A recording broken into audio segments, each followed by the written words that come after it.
Welcome back, everyone.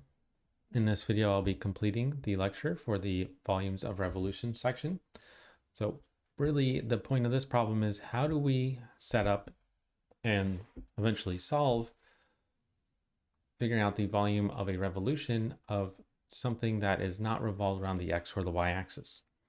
Well, the point of emphasis with the formulas that we really derived, talking about the washer and disk method, but I'll just look at this, is you're not really looking at just f of x or just g of x. You're looking at the outside and inside radius, or if you have just a disk, just the radius itself. Right. So whether you're going to use the washer or disk method just depends on really on the picture, but what we're going to see is that you just have to be careful when you set up the radius formulas. Right, and in this problem, the main point of emphasis is not necessarily solving this one, just getting it set up. Right, that's really the main thing. Once you get these integrals set up, the integration typically isn't too tough because we only have so many rules at this point and substitution. So you have to be able to integrate it. You really want to make sure you can set it up. All right, so this one says, or pretty much my general rule of thumb is when the axis of revolution is not the x or y axis, you will need to make adjustments to the radius functions. It's not just going to be the formulas themselves, and drawing a picture, it helps. So like with the other ones, I'm gonna graph it, but I'm also gonna draw a little bit of a picture here, just from what the picture ends up looking like. So it says set up a definite integral to find the volume of the solid obtained by rotating the region bounded by the curves y equals x squared and y equals x about the line y equals 2. And you do not need to solve it unless you want extra practice.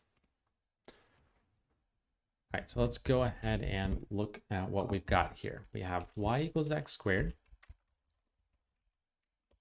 and y equals x. Not surprising, it looks pretty much the same as far as the region goes compared to the last one because we just switched the x's and the y's. We've got them intersecting at 0, 0, and 1, 1. So I'm going to go ahead and draw this shape again. Go ahead and do that. They intersect at 0, 0, and let's say 1, 1 is right there. And y equals x is the straight line. And then y equals x squared is the parabola shape, and it was below the y equals x line. So if you want to go back just to look at it real quickly, we've got exactly this region and we're revolving it, but instead of revolving it around the x-axis this time, everything's in terms of y equals, so it should be a horizontal line we're revolving around, but it's not the x-axis. It is the line y equals 2. All right, so what I'm going to go ahead and do is actually draw that in as well. You can add this to the graph on Desmos, but y equals a number is just a horizontal line. So we are revolving it around y equals 2. And I only care to revolve it around the length from x equals 0 to x equals 1 because that's where my region is. So I'm only going to draw that part of the picture.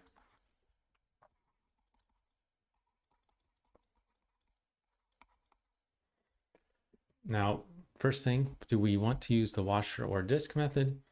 And the hope is you say it is the disk method, or sorry, not the disk method, the washer method. And we want the washer method because our region here does not even touch, let alone touch the axis of revolution the entire way. So there's nothing really we can do about that. We have to use the washer method.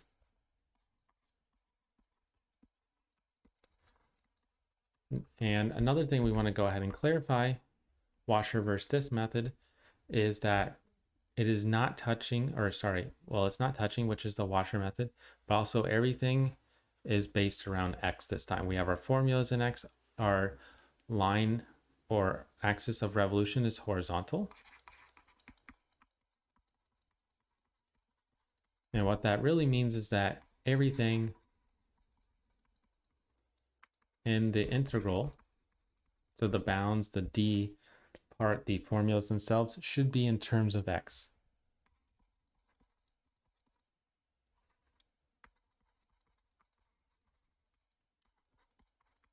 Notice that all the equations here are y equals x squared, y equals x, and even the line of revolution is y equals 2.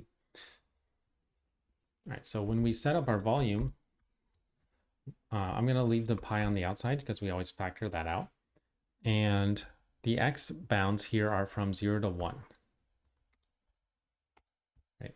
So as far as adjusting this part goes, it's not going to change. Like I said, all you really need to do is make adjustment to the radius functions. You don't have to make an adjustment to the way you look at the bounds. All right, so we're only trying to integrate from x equals 0 to x equals 1.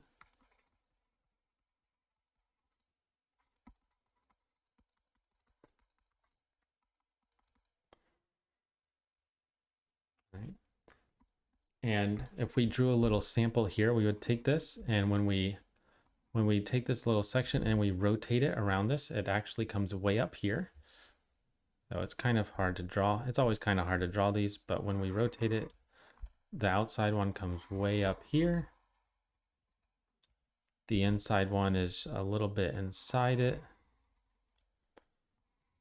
The main thing is that it's equally far away above and below. So if this is like, you know, a distance of 1.5 away, this is also 1.5 away. And that's half. And then the other half,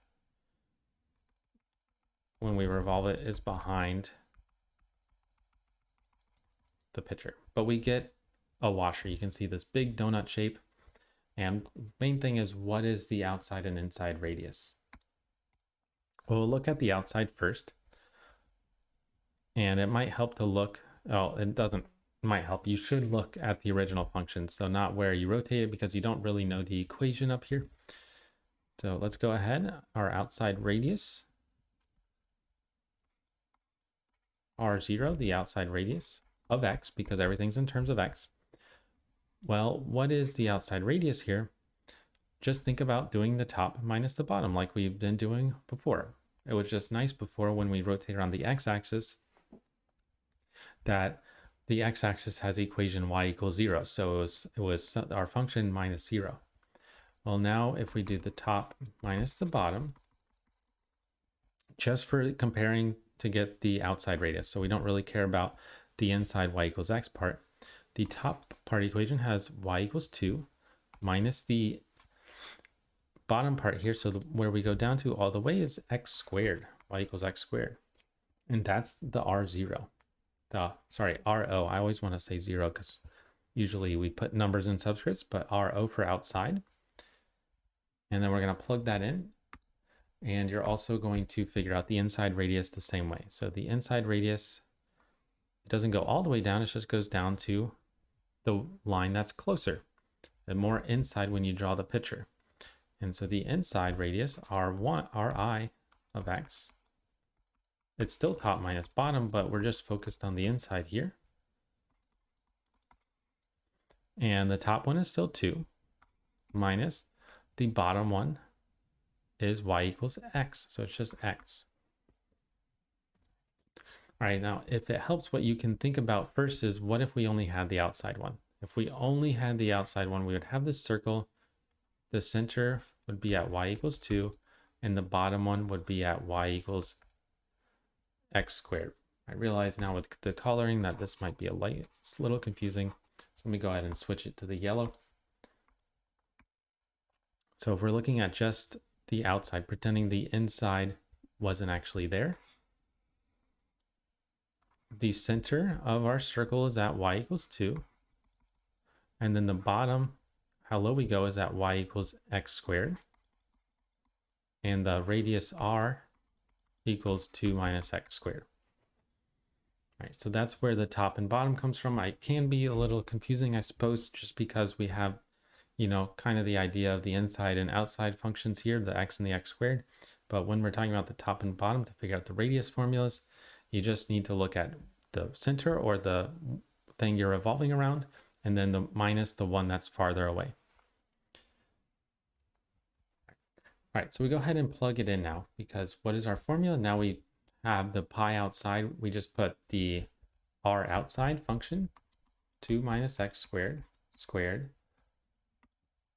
because we have r squared minus, and then the inside function, or the inside radius function, is 2 minus x squared.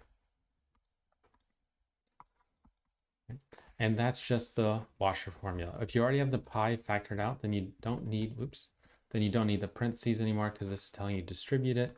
But when the pi is already on the outside, you really have, if you were to bring it back inside, it would tell you to distribute it. So the parentheses, the big ones, are not needed. Now, as far as doing this problem, this is all you have to do. Once you set this up, you can figure out the volume. Just for the purposes of this, I'm going to go through and do it. But the main point of this problem is if you can set it up, then you should be able to solve it because at this point, it's just an integral. One thing I would say about this one, we did one before where we had stuff squared and we said, maybe we should just practice u sub. But because this is just squared and we have two of them, instead of breaking this into two integrals and having to square, do substitution for each one, it's probably easier if you go ahead and just square this out.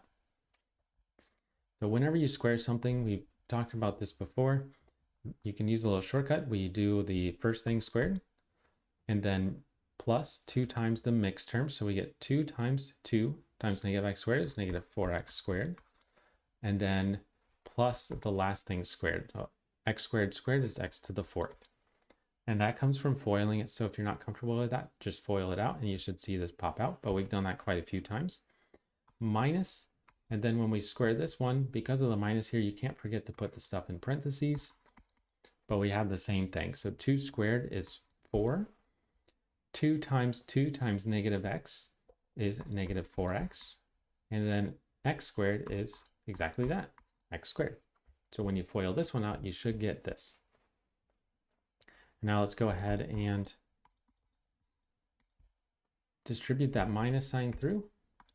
We can start to combine our like terms. We got 4 minus 4x squared plus x to the 4th, then minus 4 plus 4x minus x squared dx. And then we'll go ahead and finish up here. The 4's cancel out, which is nice. So we got the integral from 0 to 1. And we can do a little bit more because we have negative 4x squared minus x squared is negative 5x squared. Then we have plus x to the 4th, which is the only x to the 4th term, and then plus 4x, which is the only just x term as well, dx. And you can put this in parentheses or not. Talked about that before, it's really up to you. But we can go ahead and directly integrate this. Just don't forget the pi on the outside. Because all these are just going to use the power rule. So we got negative 5x cubed over 3 plus x to the 5th over 5 plus 4x squared over 2, which is 2x squared, evaluated from x is 0 to x is 1. And if you plug in 1, you won't get 0, hopefully, because the volume shouldn't be 0. But if you plug in 0, you do get 0, which means I only really need to plug in x equals 1. So we got negative 5. Any power of 1 is just 1. So this is negative 5 times 1 cubed over 3 plus 1 to the 5th over 5 plus 2 times 1 squared. And then minus 0 because when we plug in 0, it's all 0. That should be an arrow. And just for the purposes of saving room, I'm just going to type this in the calculator to get a simplified fraction. And I'm only going to type the inside in because I want to leave the pi there as part of the answer. So I got negative 5 over 3 for the first one because it's multiplying by 1. Plus, this is 1 to the 5th, not 15, because it was x to the 5th. So this is 1 to the 5th, which is 1 over 5, plus 2, because it's just 2 times 1 squared, and that is 8 over 15.